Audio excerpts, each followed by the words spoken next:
Dude, we're on. We are on. We're back. The We're Ace and back. Hammer show. We're back for vengeance. Dude, so this is I called Matt yesterday and I said, "Why'd you quit I didn't even say hi. Why'd you quit? You you didn't. You're just like, why'd you quit the podcast? I'm like, oh, why I'm in trouble. why'd you quit your podcast?" And I said, "Well, I quit mine too because I don't have time to do it." And I was like, "Dude, you know what we should do? We should just reboot it and talk about the week." Uh, so I'm trying to find my account. I used to have an Anchor account and I couldn't find it. So I go to anchor.com.fm and it takes me to this new platform that I apparently have a username and a password for. So if you don't know who we are, you can go to our podcast channel and you can go to IamWithoutLimits.com and go to podcasts. And what episode is it, Matt? Let's see. We did 25 episodes before. I Um, did like 12 on my own podcast, and yeah, it was. Our format was a bit different. We had a couple other co-hosts, Alex Ball, and we would kind of like interview ultra and trail runners in our area. For whatever reason. You guys were obviously more on the coaching side of things, but yeah, it just kind of fizzled out, and I don't know why because I feel like I'm constantly listening to podcasts. This is going to be a thing, and I think people definitely going to want to engage with, from a running standpoint, a coaching standpoint, a race directing, like going to these big events. Yeah, I'm on board. They Let's go give to the people episode what they 12. want. Go to episode 12. Ultra Marathon Q&A with 25 ultra athletes with Matt Hammersmith and Tom Clifford. That was the very first podcast we did together. So if you go to episode 12, you can learn more about us. That we're a bunch of Eastern Michigan weirdos, and we both went to Eastern, and now we just Matt coaches, I coach, and Matt puts on races, and I put on races. So starting Yeah, with that, you have the Country Mile this weekend. yeah. I mean, it's Where is our that held? Where is that? So it's no, it's in the Greenville upstate area near the foothills. It's north of Greenville, about 20 minutes, on a farm. It's kind of an old family farm called the Beechwood Farms, and it's kind of it's not really turned more into a tourist attraction, but it's definitely it's a lease owned farm, and they've got a bunch of acreage out there. They grow tomatoes and peppers and sunflowers and everything else in between. So we're going to be out there for 48 hours this weekend. 350 runners trying to tackle 100 miles. Last year we had 350 runners and 96 people finished 100 miles. And the Yeah, conditions are nice. always horrible. But this weekend it's supposed to be high of 65, low of 40. I think we're giving Perfect. out 350 belt buckles this year. That's awesome. Oh yeah. Well, I started the year out with Southern Tour, which you're aware of. Yeah, it's awesome. I I mean, think the year that you first came to Southern Tour, you drank like 9 beers the night before, and was I you almost joined a relay team. I did. I you was on a relay team, but I wanted to run first so I could drink more beer because I didn't want to run last and then have to wait all day. I was like, my only exactly. stipulation is I have to run first. Yeah. So you that was that year. I think we had about 450, 500 people. Well, we sold out this year. We had 900, and the reason we sold out so quick this year is we had so many individual athletes. So we have the last man standing 50 mile and Hmm. 50K, and we had a record number of individual athletes. Yeah, So the pain yeah, in the ass about that race is parking. So I'm yeah. trying to get external parking next year. It's just a We're big pain we're in the kind ass. we're in the same boat with ours. Like, and I just sent out an email today about like, hey, you purchased a day use parking pass, you purchased an RV parking pass, and we only have limited numbers of each. And I got so many emails like, hey, can I upgrade? Can I get an RV spot? And yeah, green space is hard to come by, but obviously after being to your guys's Southern tour, you guys put on a great event. Ours is obviously, I think, a little bit different. It is definitely more not the weirder side of the ultra community, but like we're there for the weekend. We're not. I mean, I'm setting foot on ground on Thursday morning. I'm not leaving basically until Sunday at 10 o'clock until I give out the last belt buckle. So Um, what did we say in our text about? what would you rather do? Run a marathon or an ultra marathon, or put on one? How fast do you recover? Yeah, yeah. So yeah, it's funny because like I used to run, and obviously like competitively, and you could run a 5K race and be recovered in a day, or even you can run a marathon and be recovered in a day. If you try to Well, directly, not recovered. You're well, not going to be you recovered, know, but but like you're going to be yeah, you okay feel by horrible. Wednesday. Yeah, you Yeah. feel horrible. Like after this weekend, like this is my biggest race of the year. I'm gonna feel horrible come Monday, Tuesday. When I'm gonna finally be out of a lethargic, exhausted mode, maybe by Thursday to kind of get back at it. And I'm supposed to be racing a mile next Friday, so I'm kind of training for that. So yeah, it's just hard on your body. And as you know, you've got your biggest, the marathon, the Riceville Beach Marathon is Wilmington. well, the It's called the Wilmington. Wilmington. Yeah, we So rebranded back. you guys changed that this past year. No, we changed it in 2020, the year of the pandemic. Isn't that nice? Yeah, yeah. Yeah, the Well, year of the you pandemic. guys hosted. You guys hosted that weekend, right? No, we missed 2020, and then in 2021 we had it um, in April. We had Southern Tour and the marathon in 1 week apart. Yeah, It I was the remember you busiest telling me week it was of a my life. nightmare. Yeah, But this year we had a record crowd, which is great, 4,500 people, 4,491 to be exact.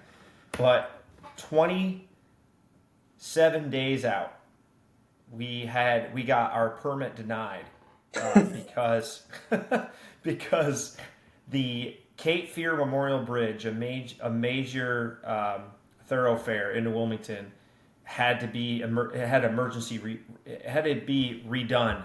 The decking had to be redone. It was like an emergency project yeah, and a refurbished, and everybody just freaked out around here. Like the city, nobody knew what to do.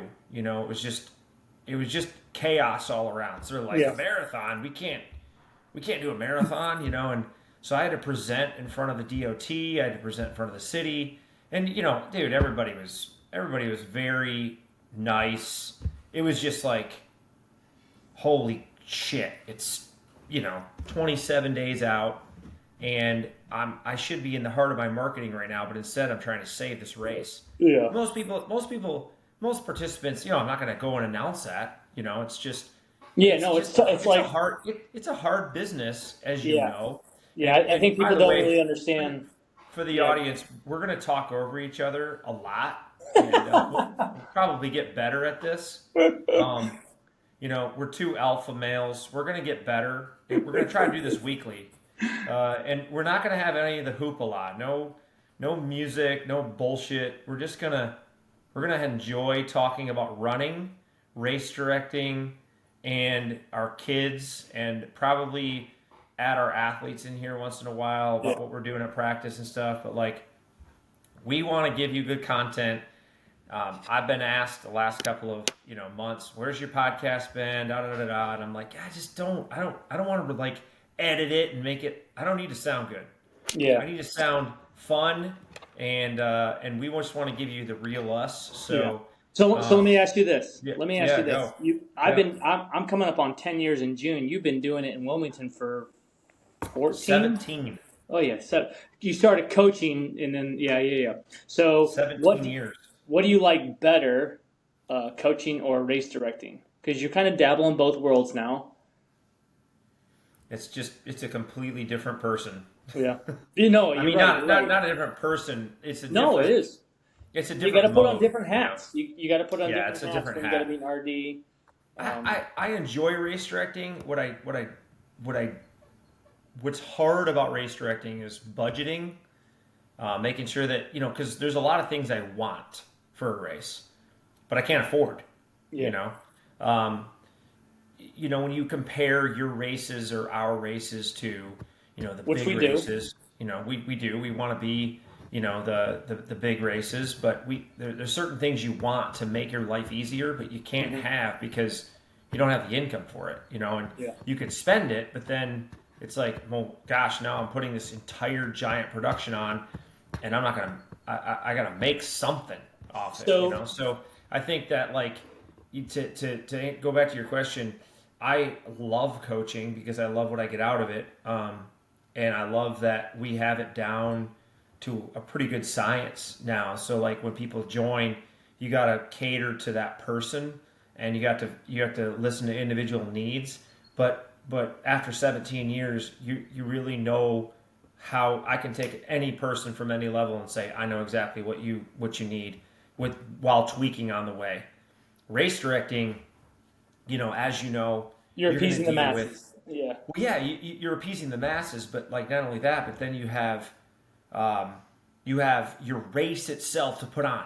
But then the external elements are the weather being number one, and then permitting number two, and then all these other things that really don't have Budgeting. anything to do with the race. Yeah. They're like outside the race, right? Outside We your deal with. control. Yeah. Yeah, well, outside your control, but outside the actual production of the race itself, Hmm. but indirectly, the race is affected. Yeah. Yeah. Yeah. So Yeah. it, You go are ahead. trying to be you want to put on like a race where like I want athletes to come and toe the line and run as fast as they can for whatever 5K, 13.1, 26.2. But then you also have to understand that maybe only 10% of the athletes are racing and the other 90% want to be at this event. So you're like, oh, I have to like put on a not a show, but like a you Yeah. are trying to. My thing is, I thought about it today. Actually, I was like, well, I've been doing this for 10 years now, coaching in race directing. I've been coaching for longer, but race directing for 10 years. And kind of the way my first race I ever put on, which you were at, my goal was I don't know anybody in Greenville. I've been here for 6 months. What's the best way to know runners? Put on a race, and I had a 5K, 10K, 25K, 24-hour race, relay. Dude, that event I went to, and that still was one of the most fun freaking nights Yeah. that I had. I went over to Greenville, and Matt put on this damn knock on wood race, and it was like it was just we stayed up all night, and I actually um, didn't really know Matt. Like I didn't really go to school with Matt. He went to Eastern, but I he was came there in after when me. you left. So I got to go there and meet Matt, and then RP was down here, so that was Yep. hilarious. Um, but Because yeah, he was a freshman when you were a senior. So that was my connection. Because I had yeah, heard so many stories. Because RP was my best guy. And he'd be like, dude, you look just like Ace, Ace, Ace. And I'm like, who in the hell is Ace? And yeah, then, I mean, I remember the first time I ever met you. I mean, and this is no joke. And it's probably on episode 12 of our old podcast. You maybe. just showed up at Great Lakes Relay. And you're like, yeah, my legs are done, but I'm training for this Ironman down in Wilmington. And you had a wetsuit on, and you just jumped into Lake Michigan, and you were gone. You were literally just swam away for like an hour and a half. Yeah. Hey man, those were the days, right? I'm still training. I'm 40. I'm a master now, bro. Yeah. You know what masters get in their Easter basket this weekend? What's that? So it's Saturday night, and my wife, she brings out the Easter baskets. By the way, for the next podcast, if I do upload the video, your video sucks. Why It's does my terrible. video suck? It's all blurry. I'm blurry right now. Yeah. No way. Yes. I Yes. look I Way. look really I look really You clean in mine. you in your running shorts. Well, there you go. Now it's You better. can you see Jay Baker in the background? All of Yes. his artwork. He's got Rocky. Yeah. He's got himself. He's got another Rocky, and then I think You need he's it. got Pika. He's got to be a guest on this. Yeah. Oh, for sure. Yeah. Yeah. Yeah, he's got it. We had because you're in most of the pictures with him, so it's easy to find a picture.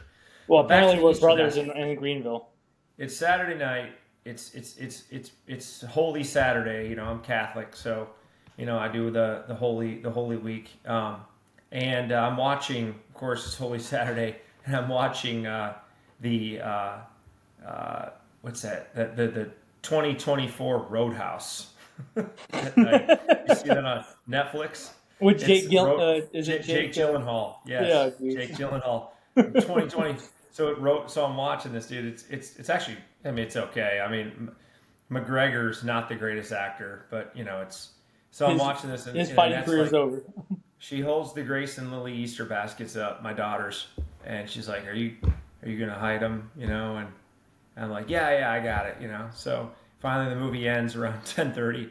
I get up and I see their Easter baskets. And then I see two more Easter baskets on the cupboard, on the kitchen table. And one of them one of them's got six two-hearted,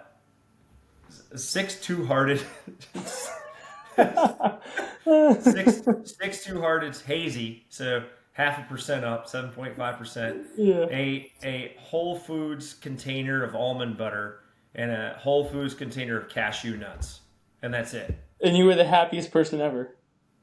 That was my Easter mess. And I didn't Yeah. even have to find it. I didn't have to run. Have to find it. Nothing. So I had six two-hearteds and almond butter and cashew nuts, which I pretty much snack on Yeah. daily. For But those who don't know, Bell's Two Hearted is a brewery up in Michigan, and they have a pretty good beer. it's pretty good. Shout out to Two Hearted. Yeah. You know, we have one now here. It's called Tropical Lightning, and it's something, I don't know what they put in it, but if you have two, you're in trouble. Like we call it, you get struck by lightning. You're in trouble. So. All right. Well, you've been coaching for 17 years, and you've been directing for probably a little bit less than that. Where are you going to be in 17 more years? Still doing it? It's a good question. That's why I rebooted the podcast, because a buddy of mine, Kyle Phillips, who's podcast number 1, episode number 1, if you want to listen to Kyle, he asked me, well, what's your 5-year, 10-year, 15-year plan? He asked me this weekend, and I actually, it just sparked me to be like, I have time for this. I can make this happen. See, you and I talked on a phone the other day about doing this, and we said, let's just do 10 to 15 minute conversations each week, and I'm sure as we move forward, we'll have 1 week segments to talk about. Well, we've already been going for 17 minutes. Yeah. So, but it is more or less, I think my long-term goal is to continue to have a positive effect on people, youth athletes especially, distance runners, people who want to be in our sport, in our races, have set goals, but have fun doing it. I think that's just where the best athletes are headed, the ones that are having the fun. Yeah. I listened to Goucher's book. I've listened to some of these, Meb's book, Dina's book. Some of these elite runners. I mean, it's been super serious, but the ones that seem to have the most fun run the best. Yeah.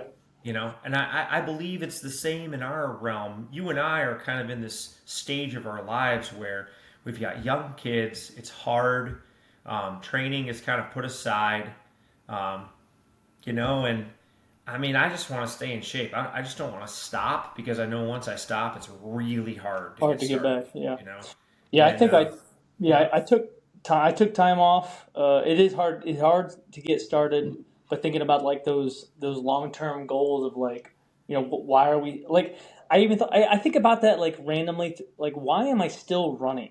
Like, I'm 36 years old. I'll be 37 in a few months. It's like, why am I still doing this? I'm not fast anymore. I'm not even competitive, for my, But you can't say that, because there are people out there No, that would look at a guy like you, like you're gonna run. You said you're trying to run a 4:39 mile next week as a. I'm hoping so. Best Oldie. case scenario. Yeah, Oldie. I'm 36. 36. You're 36. Okay, so I understand that, but coming from like where we used to be, I like to coach athletes. You coach a lot of age group athletes. I coach a lot of age group athletes. These guys are hitting their peaks in their mid 30s, 40s, even 50s. Like, they're running faster marathon times now at 50 and are 60 pounds lighter when they were 22. Where you and I came from a background where we were running our highest level. Well, actually, you actually continued on and ran pretty successfully in a marathon, but you were running at a very high level in college, and you knew like once I hit that 4:10 mile, I was like, I don't think I'm going to get much faster than that at this age. Right. But I still want to enjoy the sport. You're right, and I think that you don't have to run a 4:10 mile or under. When you're older, I think it's great and all, but I think that's honestly not the popular distance anyway. No, but it's it's hard.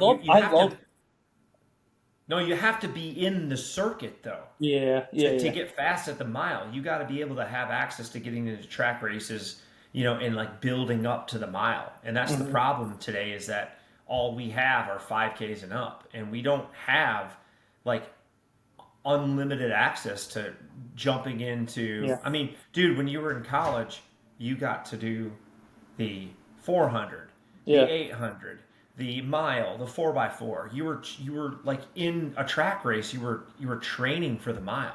You Yeah. know, so I think in the next, not maybe the next podcast, but one of these podcasts, let's bring on Josh Aesop and talk about yeah, his youth program, because I gravitate more toward youth coaching now than anything, and I think it's the one area in, like, because we are pushing like, I have so many kids that I coach, and their parents are like, oh, I'm going to take them to this 5K, I'm going to take them to this 10K, I'm going to take them to this half marathon. I'm like, why are kids running these crazy distances? It's because track is dead for theoretically to youth athletes, when kids should be developing their 200 speed, 400 speed, 800 speed. It's so convenient now for parents to sign their kids up for 5Ks, 10Ks, and it heaven is. forbid half kids, like 9-year-old However, kids. yeah. However, if you look at some of these times of these They're kids incredible. lately, unbelievable. You know? No, I don't know what's going on. I'm saying in the general, like, not that they're running them fast, they're just participating in a half marathon Yeah. Oh distance. yeah. Yeah. Yeah. When as a Yeah. coach, I'm like, you probably should be focusing your kid Yeah. on running the 800 or No, something. no, you're right. And I think a lot of the kids who are running fast today have parents who either ran maybe in college. You see a lot of that, post collegiate athletes. Those people are now like in their 40s and 50s, and they have kids who are now teenagers who are Yeah, running yeah. fast. It's happening, It's and a so different. I will say it's a different high school sport than it's I. incredible. I remember, like, I was a junior in high school, and I was like a 158, 427 guy. I was good, but I wasn't like I. There was a Deshaun Turner and Brock Hagerman were my graduating class, and as sophomores, we're running 406 in the mile, and I go, holy crap! And Yeah, now, I mean, it's still fantastic, but now, yeah, 20 years later, you got kids running 356. yeah. A three, like, it's You unreal what got these high school and, kids are doing. and like you said, dude, youth. Well, we have amazing Aaron Colks, our youth coach, E-Step, Chris in Charleston, Trey. All of our coaches are all hitting youth. Trey's got some good Um, athletes. He's got that yeah, one kid running huge yeah, PR as a yeah, yeah. yeah. Evan Oasis. Yeah, I mean, so I absolutely. That's why we've kind of started this like PR week, that we've been doing, and I think it's gonna, it's something that we just give people shout outs for PRs on social media. That's the way. I'm not a huge social media person, but like I think I grew up with it, so like I know the importance of certain things. But every coach we have is having a very positive influence on youth. Aaron Kolk and Anne Marie Pierce here are just crushing youth, Yeah. and Ryan Vika House over here, she's and Vika's Vika. coaching our. I don't. I mean, I We have just to got back get into we coaching. have to get Vika on here. Oh, So just geez. Well, if anybody can understand her, so yeah. So I remember running PRs, obviously in middle school, high school, and college. Like, but now that we're older, I think we appreciate a PR more, because now we know we're pretty much done getting them. Like, aren't we? yeah, Or no? Are we done getting no, them? I'm trying. I'm 40. Yeah. I screwed up at Tobacco Road. I ran 111 for a 40-year-old, which is not too bad, but I went out way too fast. Way Yeah. too fast. Yeah. Just, So I mean, hey, yeah, I you enjoy know, celebrating the PRs now. if we're gonna have a podcast, we'll end here. If either one of us PRs, we're going to pump ourselves up on this podcast, because you're Oh yeah. 36 and I'm 40. So if I can get a PR or you can get a PR, where I think I can get a PR, well, I know I can get a PR to 50K because I never Yeah. run one.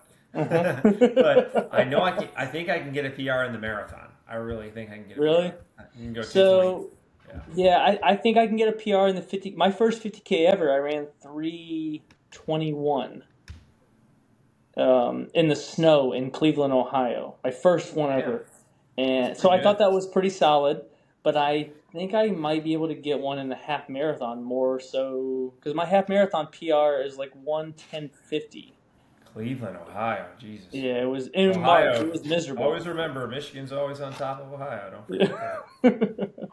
All right. Are we gonna do this again next week? All right, people. Here's the deal. You can email us your questions for Matt and I, you can, if you see Matt in Greenville and you're an audience member and you want to like say, dude, you need to do this on your podcast, give us ideas. You're going to find out that we'll pretty much talk about anything, even who would win a marathon, Donald Trump or Joe Biden. Well, I gave you my answer. I would say we'll leave with that. Who would win the marathon? Yeah, Joe would be in the medic tent. Joe would be in the medic tent by 10K, and Biden would just stop it, and Trump would stop at 20 and say, "The hell with it." Trump would have bets or something. He'd have to find a way to make money on it. But all right, folks. The next race, either I'm racing a mile. Where's your next race? I think I'm either going to do the Tar Heel 10, or the Elm Street 10, and then I'm doing the Bayshore Marathon. That's kind of my PR. Oh, up in Michigan. Up in Michigan, yeah, Traverse City. When is that one? May 25th. Okay, all right. Going to get to go home for the holidays for a little bit? Well, I'll actually, believe it or not, I'll be up in Michigan as well. My brother's getting married in Memorial Day weekend. Dude, you got to come to Traverse City. Okay, I'm gonna be in my brother's wedding, or I'm gonna go run a marathon with you. Well, I don't know. You be in the brother's wedding, but maybe the next day, or something. Okay, we'll figure it out. But hey, man, it is what it is. We're gonna do this weekly. Matt, you all heard it right now. I'm doing it weekly. We're gonna be a weekly podcast, and we're gonna talk about running.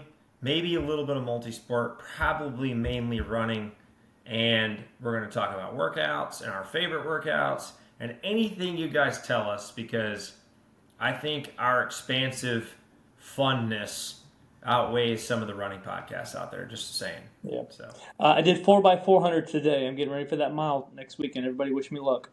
I did 5x800. Good luck, Matt. All right, man. Good luck. What'd you do your 4x400? 68, 66, 66, 65. Okay. 400 meter jogging rest, and that was it.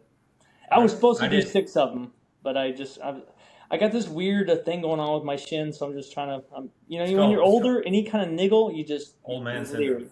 Yeah, old man syndrome. I did 5/8, 222, 222, 222, 223, 222. So 400 meter rest. 400 meter jog. So you are definitely ready to run 440 for the mile. If not run, you got to be running.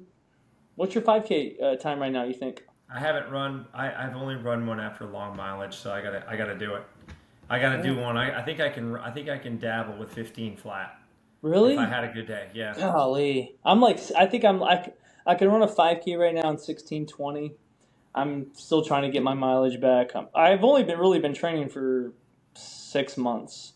The podcast will find I took 2 years off of running and coaching. I mean, I'm kind of podcast is going to keep us both accountable. So all right, I like it. Okay, got it. Right. So our next recording, this is going to go up Wednesday, and then we're going to record next week, and then we're going to start putting it up on either Wednesday or Monday, something like that. Okay, we'll figure it out. But we'll just leave it low key. All right, buddy. All right, see you guys. See you. Enjoy it.